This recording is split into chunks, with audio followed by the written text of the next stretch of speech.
This is Gateway Church. Every week, 100,000 people attend their services split between their 9 campuses and online viewership, making it the largest church in the U.S. Their lead pastor, Robert Morris, is worth tens of millions of dollars and sat on Trump's Faith Advisory Council. This past weekend, Robert Morris said in a statement that when he was in his early 20s and married, he was involved in, quote, inappropriate sexual behavior with a young lady. What he didn't mention is that this young lady was 12 years old. There's a lot to unpack and a lot of questions we need to answer, so let's get into it. Robert Morris founded Gateway Church in 2000, and it is considered the largest church in the U.S. Their church is routinely looked up to by thousands of smaller churches for what success looks like. They have a worship band that writes original music, and they export that music to churches all around the world. The church has several hundred staff members and an army of volunteers that make their weekly services happen, but the star of the show really is Robert Morris. According to Gateway's own website, Robert is an author, he's the chancellor of the King's University, which is just a 5-minute drive from the church, and he has his own TV program that airs in 190 countries. If that's not enough, he also has a radio show that airs in over 6,800 cities in America.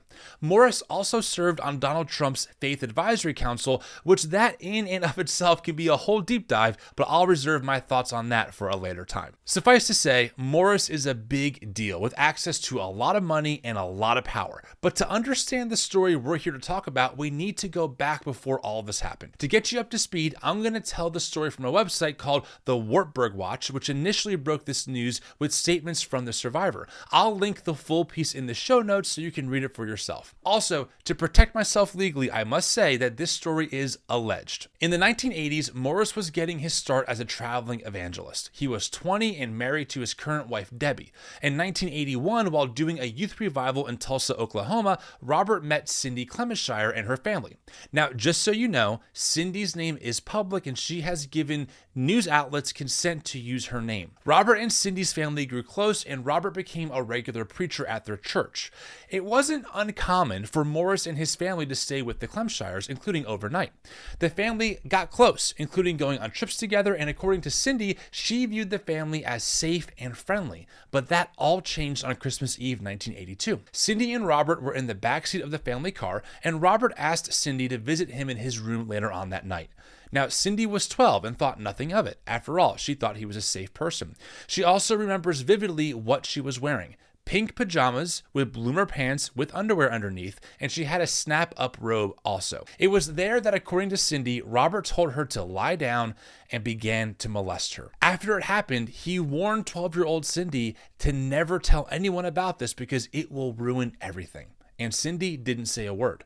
And the abuse continued for 5 more years until March of 1987. Now, during this time, Cindy's father was donating to Robert's ministry, completely unaware of what was happening to his daughter.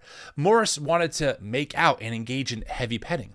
Now, you might be asking how his wife didn't find out. Reportedly, he told his wife, Debbie, that he was counseling Cindy, and that's how he got away with it. Things escalated, and according to Cindy, when she was just 16, Robert attempted to have sex with her in his car. He would also make suggestive comments, like holding up a screw and asking Cindy if she wanted to do this. At this stage in Robert's career, he was the pastor at Shady Grove Church. Now, eventually, Cindy confided about the abuse with a close friend who knew both of the families, and it was then determined that Cindy's father had to find out, which he did.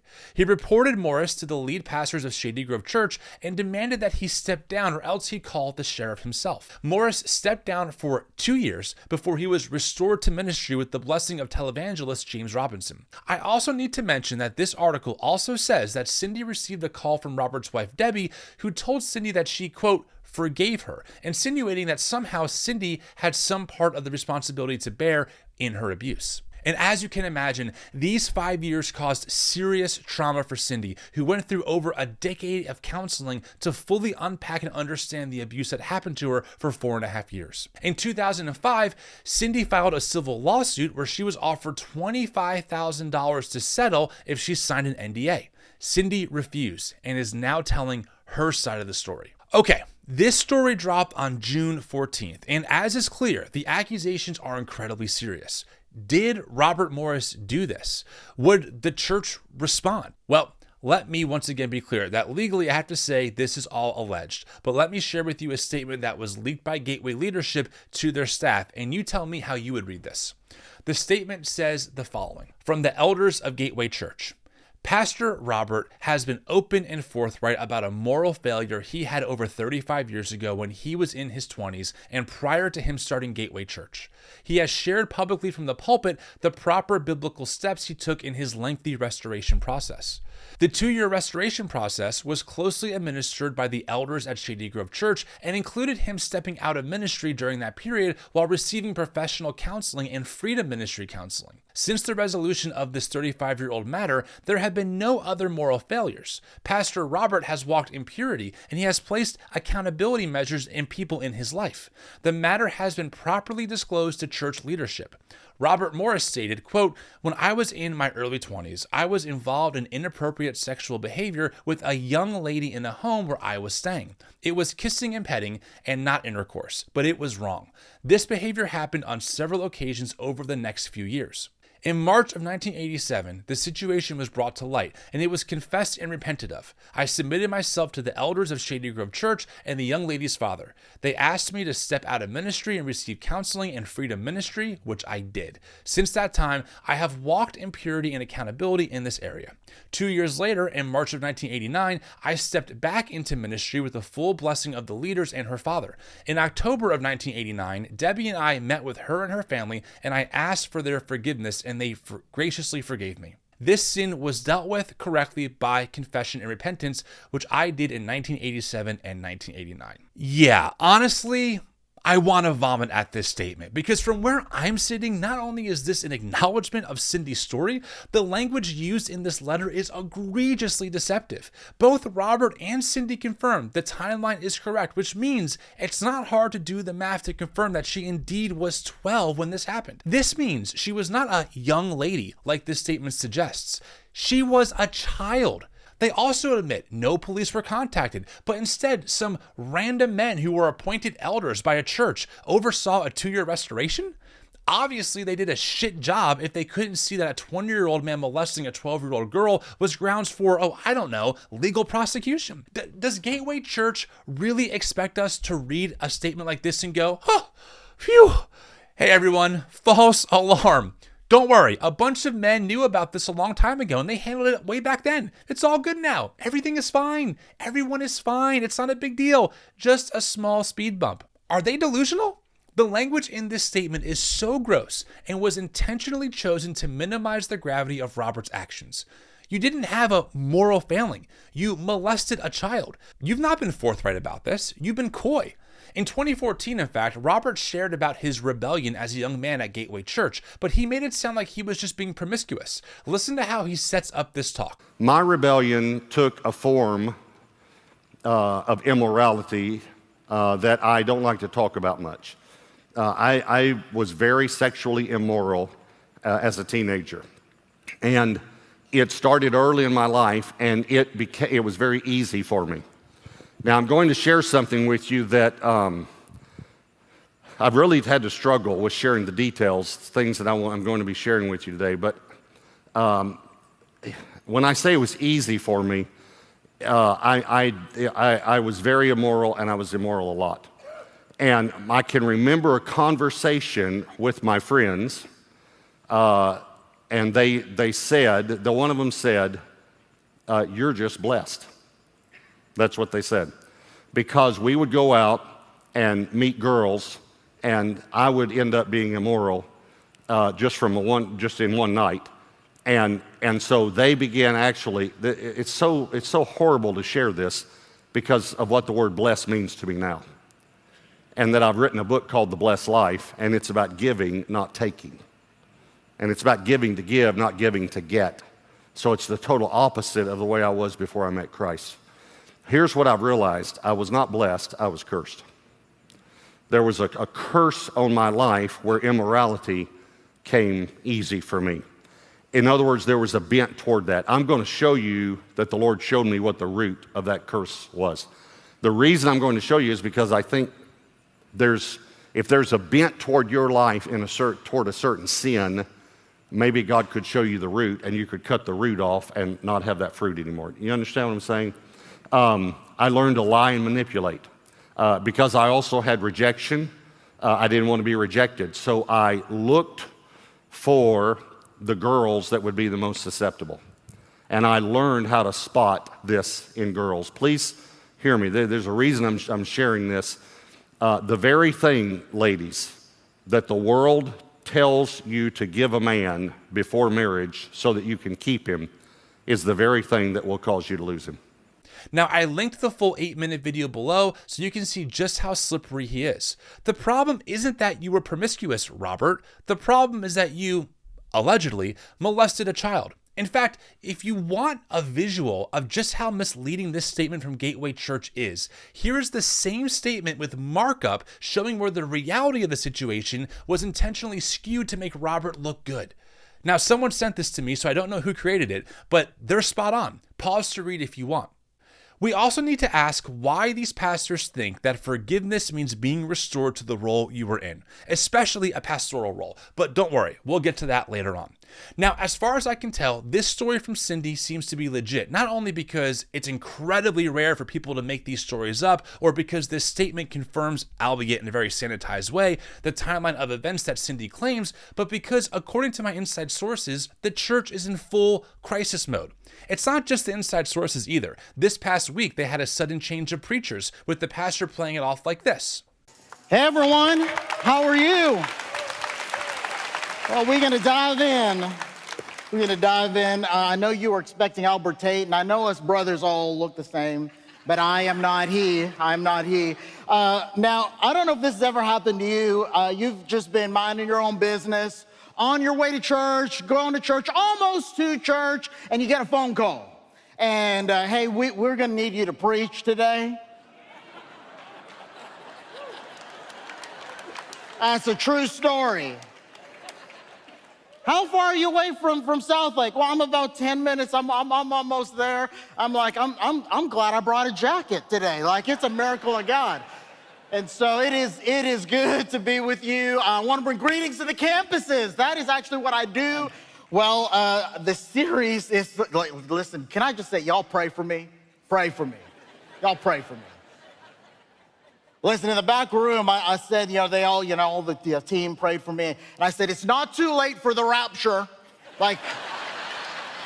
Church of the Highlands, another megachurch in the same world as Gateway, has removed Robert Morris as an oversight pastor once the news broke, and Robert himself resigned from the position officially a few days ago. But should we really be surprised by any of this, though? Megachurches operate more like corporate entities than embodied communities of Jesus people seeking the well-being of their neighbor. Gateway is a huge corporate entity full of staff, volunteers, media production, and has tentacles that touch all kinds of other work. Of course they have a PR team and crisis plans because their main obligation is to protect the system at all costs. Gateway can't cease to exist because in their minds, look at all the good it's doing. Don't forget, megachurches like this often measure success in terms of how many salvations or baptisms they've had in the previous year. For them, allegiance to Jesus is a commodified transaction that they record as proof that God is working among them. These one-time decisions are incredibly ineffective, though, because the roots have no depth to them. It makes sense why. These structures are built on sugar rushes and a specific cultural assimilation. Becoming a Christian for churches like Gateway looks like going to a Sunday morning event, probably voting for conservative politicians, and having an understanding of the Bible and Christianity that's about an inch deep. Congregants aren't taught to take the words of Jesus seriously, like when he commands us to liberate the oppressed because that's Marxism or something. They are instead taught to take the words of their pastors as gospel. It's a very toxic recipe because church leaders look at numerical growth and financial explosion as evidence of God working among them, and congregants get sold an Americanized gospel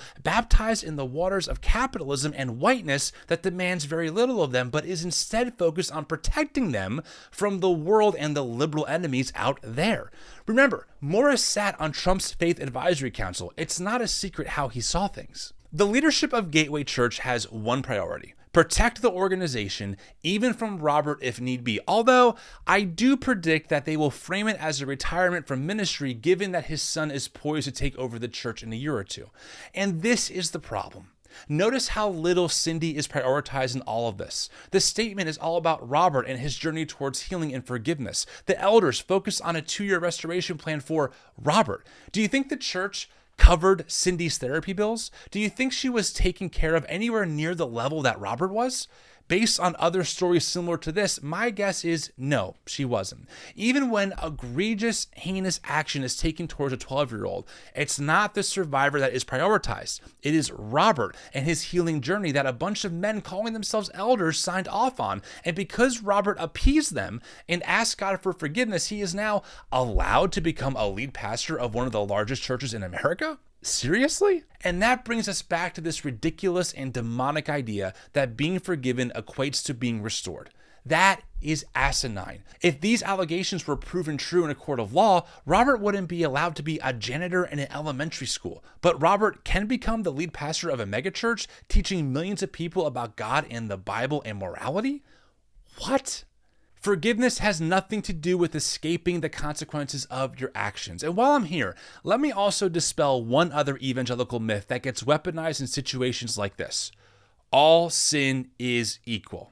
No, it is not. Now, if you want to make some metaphysical claim that to God all sin is equal, I suppose you can spend the time to work out that theology, but sin has various degrees of harm that it causes right here on earth. It is not equal. Molesting a child is pretty high up on the harm committed list, as opposed to lying to my wife that I took out the garbage when I actually didn't, causing it to stink up the house. No, my sin of lying to my wife is not just as egregious as someone molesting a child, and the consequences are going to be very different. I honestly can't believe I have to say this, but if you molest a child, you shouldn't be anywhere near a pulpit or church leadership team for the rest of your life. Call me an extremist, but if your lack of moral clarity and integrity allows for you to carry this on for years, then no, I have no obligation of seeing you as a credible source for such issues, let alone to speak on behalf of God. And that is what really burns me up about this story. Robert Morris, for decades, claimed to be an authoritative source on the Bible and God. It is not a stretch by any means to say that for many people, Robert Morris was seen as someone who spoke on behalf of God via the Bible. Robert and his church claimed to be Bible-centered, and they claimed to preach the Bible, which of course in the evangelical mind is God's word, and therefore these teachings are as authoritative as if God himself spoke. But all the while, Robert and his inner circle were hiding a serious accusation of child molestation, and the statement we read earlier confirms the timeline and does not deny any of the accusations as told by Cindy. If you're a conservative evangelical watching this, do you understand why so many of us are not only angry at the church, but are also deconstructing our faith? These pastors routinely act like their views about the Bible are gospel. You know how many times I've heard, "I'm not giving you my opinion, I'm telling you what God's word clearly says." Dozens, maybe hundreds of times. Many of us, including myself, were forced out of our churches, not because we had some egregious moral failing, but because we dared to have a different theological view than what our pastor or spiritual leaders held.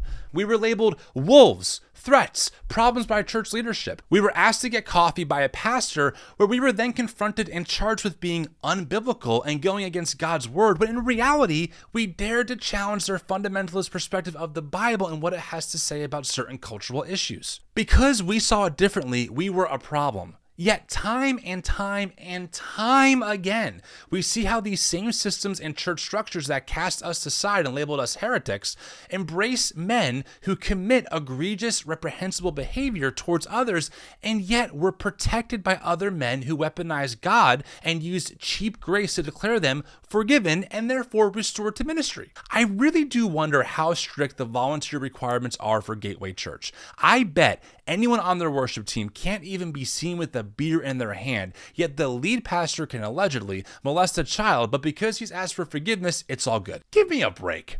And this is not unique to any one facet of evangelicalism. While Robert lives in the more charismatic side of the evangelical world, there is plenty of blame to go around, from the deep and systemic sexual abuse that plagues the Independent Fundamental Baptist Network, IFB, to the explosive report only a few years ago that the Southern Baptist Convention, SBC, hid decades of sexual abuse. We could talk about the bombshell report that Reformed fundamentalist John MacArthur protected 2 pastors on his staff who molested their own children, one of which is still in jail because of it today. And we can circle right back to the charismatic world, where it turns out that Mike Bickle, founder of IHOP, was also a serial predator. And these are just a few examples. Where there's smoke, there is fire. And despite billowing smoke pouring out of the house of evangelicalism out of almost every room, most evangelicals really believe that the biggest threat to children exists outside of its walls. Thanks to the nonstop propaganda fire hose from media pundits like Matt Walsh, Ali Stuckey, and Charlie Kirk that evangelicals consume,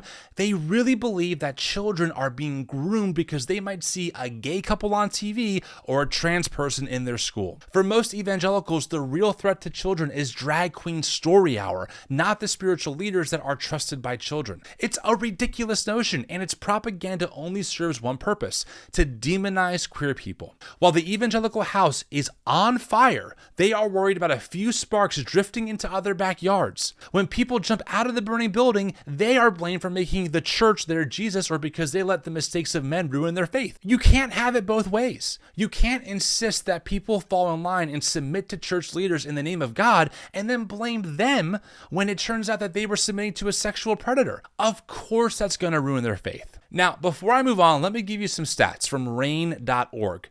93% of children who are sexually abused are abused by someone they know. 34% are family members, 59% are acquaintances, and only 7% are strangers. Your child is way more likely to be groomed and sexually abused by someone at church than they are at drag queen story hour. Full stop. You could even say they are 93% more likely. It's not even close. This right-wing protect the children from drag queens hysteria is not about actually protecting kids.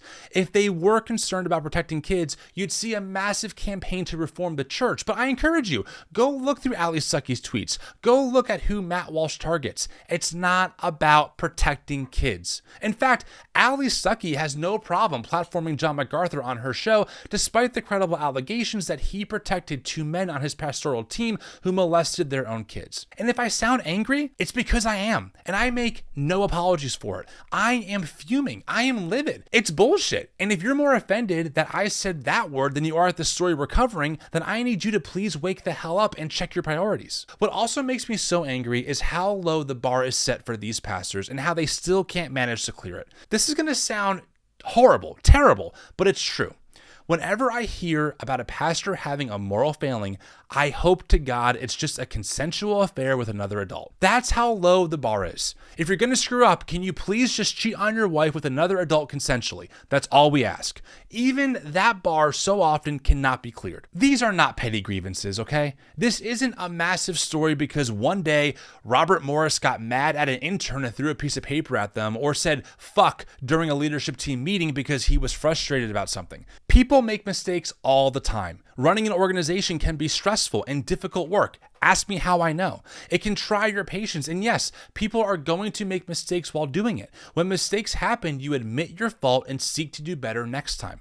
That's a common scenario that I'm sure all of us at some point in our life have experienced.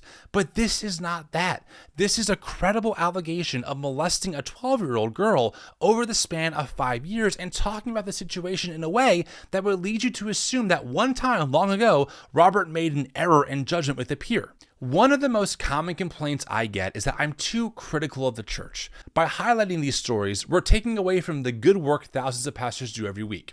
Okay, 2 things on this. First, yes, you're right. There are thousands of pastors who shepherd small church congregations and live a life of integrity in all areas. There are even some megachurch pastors who do this. No one is doubting this, which leads me to point number 2. And I don't mean to minimize the hard work of being a pastor, but they're doing the job that's expected of them.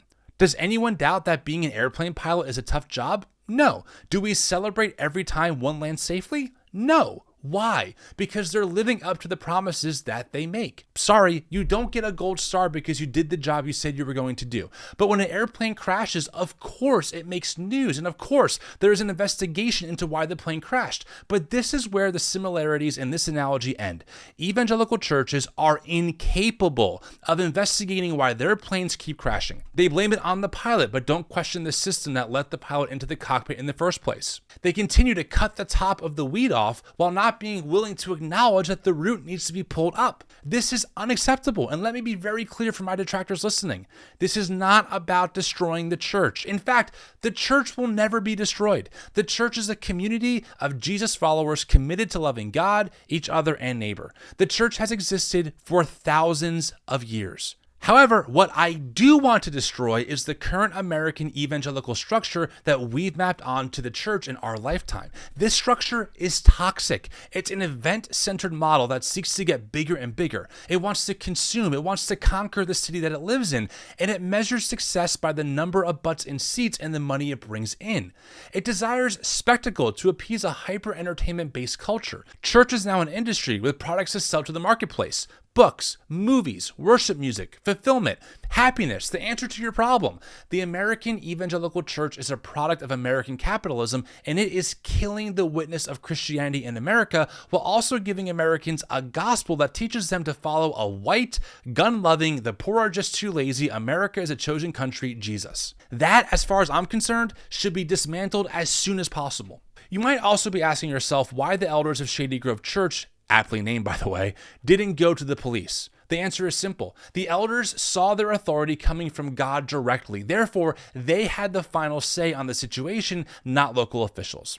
This is part of the problem with militant Christianity. Many of these leaders deep down believe that their authority comes directly from God, and therefore they are accountable not to men or to the world, but to God directly. The result? Well, that's what this video is all about. And by the way, this is a common occurrence in churches. These leaders would rather cover up the sexual abuse of a child than have their pastor's life potentially ruined by being brought to justice in a court of law. While Robert Morris is 100% responsible for the actions he committed, we must also acknowledge that anyone who knew about this but still voted to restore him to ministry are just as equally culpable. Anyone who knew about the gravity of the situation but kept silent is also just as culpable. It is despicable and reprehensible behavior. Churches claim to be a safe place. They claim to have a unique knowledge about God and what this God is like and how this God works and what this God cares about. They claim to offer the only path to heaven, and they tell you that good Christians serve their church and give their money generously. Then stories like this drop. It's no wonder people are fleeing churches in record numbers, is it not? It's no wonder that so many people that have experienced abuse in these buildings are angry. It's like going to the hospital, getting operated on, only to wake up and realize that the surgeon amputated both of your legs, which was not the plan. And when you bring it up to hospital management, they blame you for being a complainer and a gossiper, insisting that you had to have done something wrong for this to occur. I don't enjoy covering these stories. I didn't enjoy spending my day off reading about this, writing this script for the video, recording the video, editing the video, and posting it. There is nothing fun about these stories. Everyone loses. But as my faith tradition taught me, truth matters. Character matters. Integrity matters. I don't care if it's not popular. I don't care if my own faith tradition sees me as a problem. I'm not going to sit idly by and pretend that the statement from Gateway Church is acceptable.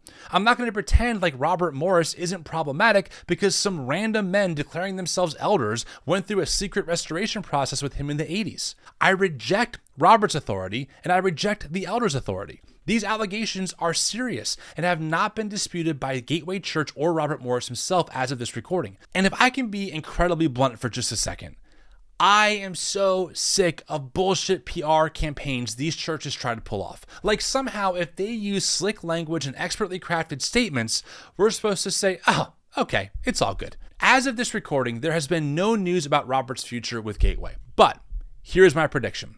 I predict Morris will resign from his position. I predict that Gateway Church will never acknowledge the grave harm they committed by duping so many people for so long about the true nature of Robert's abuse. I imagine his son will take over, and I imagine their plan is to wait it out.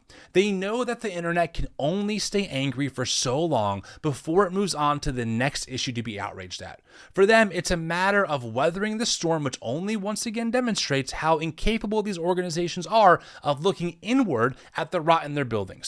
I know this might be hard to believe, but there is actually so much more to this story. This is not the first time Gateway Church had a pastor on staff who was a predator, and I also did not dive into the reality that when Mark Driscoll was first outed by his church, Mars Hill, for a history of abusive behavior, Robert Morris was the first to stand with him and defend him publicly. I can't tell you how many more layers there are to unpack. So this Friday for the weekly recap with April, we'll be doing a deep dive into all of this and more. For this video, I wanted to give you the big picture overview and share a few of my own thoughts, but there is more to discuss, and we'll do that on Friday.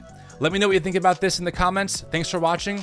Talk to you all soon. Well, just as I finished recording and editing that whole video, the news dropped that Morris did indeed resign. Now, the question is, was I right about their statement? We will unpack it on Friday for the weekly recap. See you then.